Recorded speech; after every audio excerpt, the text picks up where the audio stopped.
2,700 booths, several hundred football fields. I mean, this thing is huge. Really too big to cover even anymore these days.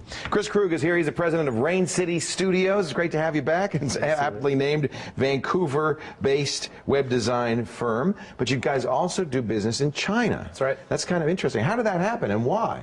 Well, we opened an office in China 6 months ago after being there about 5 times over the last couple of years.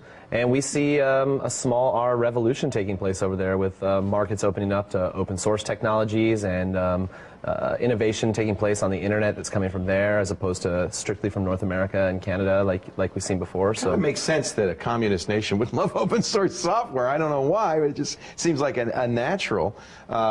They don't have the capitalist infrastructure for a big software industry, probably, right? Well, traditionally, the companies that were expanding into markets like Asia and stuff were big corporations with a lot of money and multinationals. An interest in trying to exploit that new market and bring as much money out. What you're seeing now is a move from projects like Drupal and WordPress and other open source projects and just kind of initiatives as opposed to corporate-led. See, to me, that makes a lot of sense.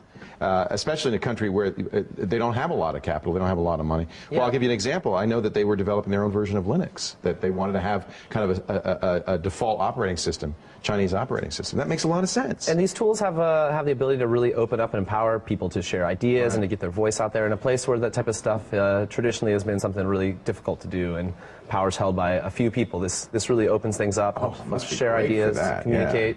Create their own content, connect with other people around the world. Did you get the sense that the Chinese government might be a little nervous about that, kind of opening up? I think they're very nervous about it. I mean, you still have to do very pragmatic things like register servers that go online in China. So every server that is run by someone in an ISP or a home has a certificate. The government knows that you have it out there.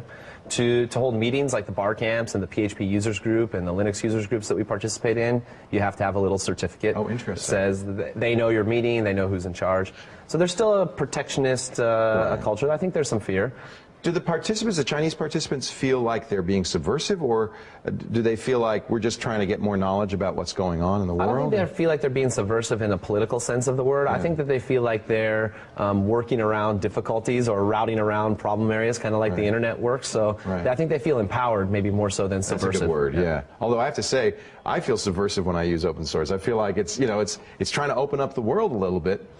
Maybe it is more subversive to use open source in a capitalist economy than it is to use in a centralized communist economy. So, what is your sense of the skill level in China? Are these people good developers? Do they know? Yeah, the skill level is very high. You see a really high group of mathematicians and computer scientists. These are people who are traditionally using their powers for quote-unquote evil hacking and working around the system. But now with kind of the proliferation of open source software and some of the things that are going on over there, you see a lot of these people coming to the table and using their skills for good things. Interesting. Do they participate in the open source community? I mean, are they starting to give back to the open source community? Yeah, definitely. There's a site that we participate in called DrupalChina.org. It's a Chinese character version of Drupal.org. You'll see a lot of Chinese members and contributors there. In fact, all of them are. Is a lot of the work initially localization, just making it Chinese? Yeah, a lot of that work has been done already in the case of Drupal, but I know WordPress is doing the same type of thing. There are local users groups. There's a Mozilla Foundation in China now. These people are starting to self-organize and get together and really kind of take advantage of the tools that are out there. How hard is it to get something like Drupal or Mozilla to support the Chinese language? I mean, it's a very different kind of structure, isn't it? Technically, it's not that difficult. It requires supporting some of the newer standards like UTF-8 and Unicode as opposed to some of the older standards. But most of the kind of best practices, industry-leading software does support non-standard English character languages like Russian and Punjabi. They must use a simplified Chinese because there's hundreds of thousands of characters in the Chinese language. So they use a simplified Chinese. So you've actually had bar camps, you've had Drupal camps, you've had these kind of unconferences in China? That's right. We've held 4 bar camps. Bar camps are just these open source unconferences where there's no speaker and there's no crowd, but everyone's a participant. Everyone participates. Everyone's expected to come talk about something they're passionate about. We've had several of those there. They've gone over really well. We had 200 people at the last. Oh yeah, I have a little picture here from our last one in Shanghai.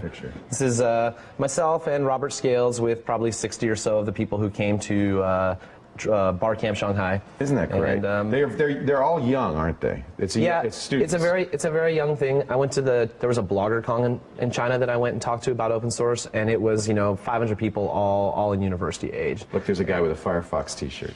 I love that. That's probably considered pretty hip to be in China, yeah, very much. That's really neat.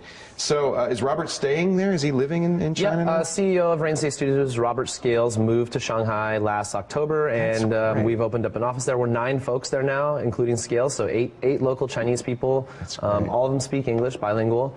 All of them are PHP developers and have been exposed to open source through the kind of efforts that we're working on over there. Now, I know you, for a long time, were using Drupal to kind of make it accessible to nonprofits and communities and so forth. Is that the kind of thing that's going on in China as well? Yeah, we're doing a couple things over there. We have our Drupal hosted service, which is just for, $20 a month. People can come and get access to all the power of a Drupal site.